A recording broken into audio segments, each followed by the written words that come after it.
Yo, hey there, classic Italian bike fans.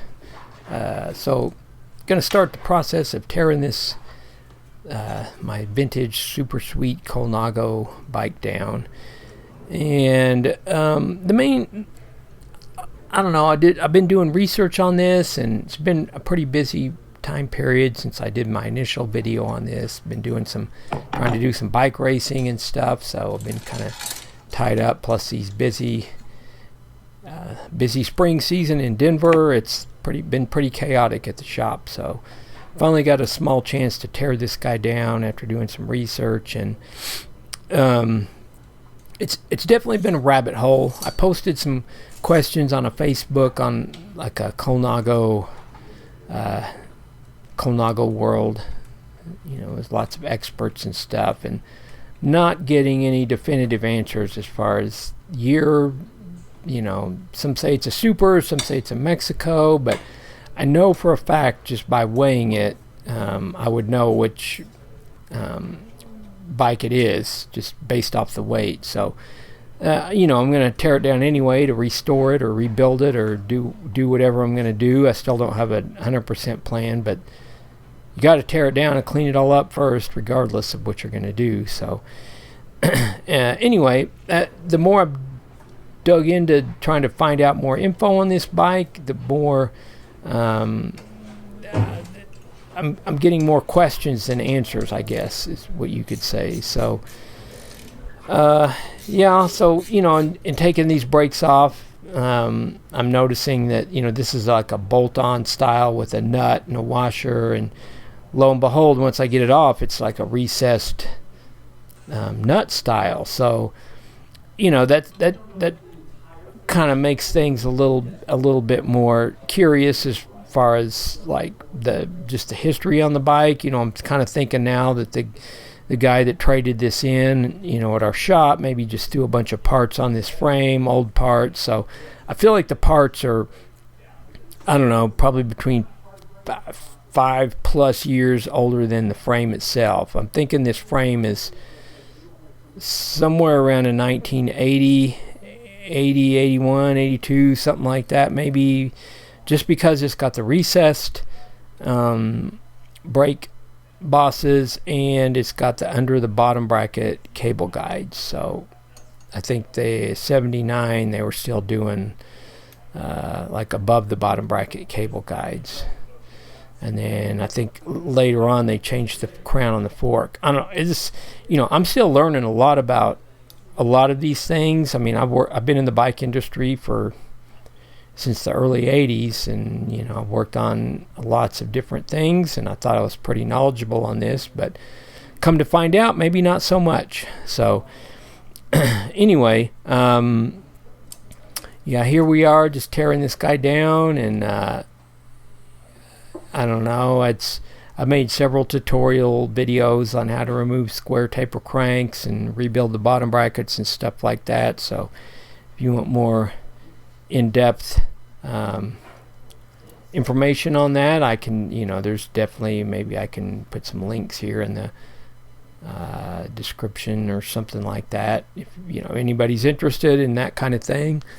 But there are some, you can easily screw these guys up if you don't do things like torquing the tool into the crank all the way, before you start pulling it off. And then in general, this bike, I think whoever assembled it or worked on it or whatever, even though I feel like the parts are a little bit mismatched, they did a good job with greasing everything. It was, the threads were all greased really well, and whenever I transported it, I went to Oklahoma City, where I got the bike. It was at my dad's place, and it's been there for 40+ years. And I went to take the seat post out, and it was loaded in my car to take it back to Denver, and it was a little weird. One thing that's a little weird on here, I'm showing the Campanolo thing, but the little dust cover inside of there was just some kind of weird rubber piece that wasn't like a campy part or anything like that. But Then this guy here, taking off the fixed cup side, it's Italian thread, so it's backwards from English. You're going, everything's just normal thread pattern, but sometimes these guys can be really tricky to get out of there. This one was pretty tight, pretty, who knows how many years it's been in that thing, so it was a little tricky to get out. Had to kind of whack on it a little bit with the mallet, but it came out. I've got a few other tricks. If you ever have one of these, it's more difficult. This piece was a little tricky to get out. I sprayed some penetrating oil, and here I am taking it out one-handed. I kind of speeded it up so you wouldn't have to wait and watch me fumble with everything while I'm doing it one-handed while filming with the other hand. So and then this part, the little shifter levers were pretty, the little backing part was a little tight on there, so that was a little bit of a struggle. But anyway, yeah, honestly, all in all, this bike disassembled it and came apart pretty easily. Yeah, I mean, I like I was saying, on the research I've done on it, and that a lot of people were saying it was a super, a lot of saying, yeah, it's definitely in Mexico, but the thing, I felt like the chain stays were, they didn't have the dimples or anything, so I felt like it was probably in Mexico, but I was trying to get wall thickness measurements. I've got some digital micrometers that, but the problem is, you get it down into these curved tubes, and you got to have like a pinpoint type measuring device, which I didn't. Mine were, it's probably a 4, 5, 6 millimeter round piece, so it's designed to measure something flat, not something that's curved. So I never could really get an accurate measurement. So long and short of it, I was like, man, I just had to tear this bike down, and yeah, we'll get to the bottom of this once we get it all stripped down and whatnot. So yeah, somebody obviously used Campanolo grease. It's kind of that whitish tan colored grease there. So pulling the cups out. So this is one thing that really bugs me when I see guys like doing some kind of work like this. You always got to clamp the bike by a seat post. You don't clamp it by the frame. Not the top tube, not the seat tube. That's how that Columbus decal got probably damaged. Is some idiot mechanic clamping it to the seat tube, and it drives me crazy. Always, you're doing something like that, and you're tearing a bike down. Always, this is the last thing you do is take out the seat post. So, rant over. But that really drives me crazy. So anyway, down to the nut and bolts now. So we're going to weigh this thing. So we're coming up with 705 grams on the fork.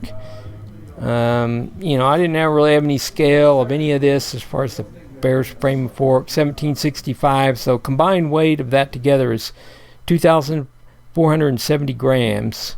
So as I'm seeing here on the little Park actual weight in pounds, it's coming up at 5 pounds 6 ounces. If you calculate 2,470 grams, it comes to 5 pounds 0.445418 pounds. So obviously looking at here, a 58 centimeter record is 5 pounds 9 ounces. So to me, that's a pretty accurate assumption. This is a Mexico. This was stamped on the fork. I don't know what it means. This is looking through the fork, and you can see there's some places on the frame too where you can see the peg where they had put it in to align the frame and such and so forth. So anyway, I think I got the question of what model it is. Year, I'm still 80, 81 maybe. I don't know. I have no idea. If anybody knows, definitely chime in and let me know. So yeah, thanks for watching. See you guys next time.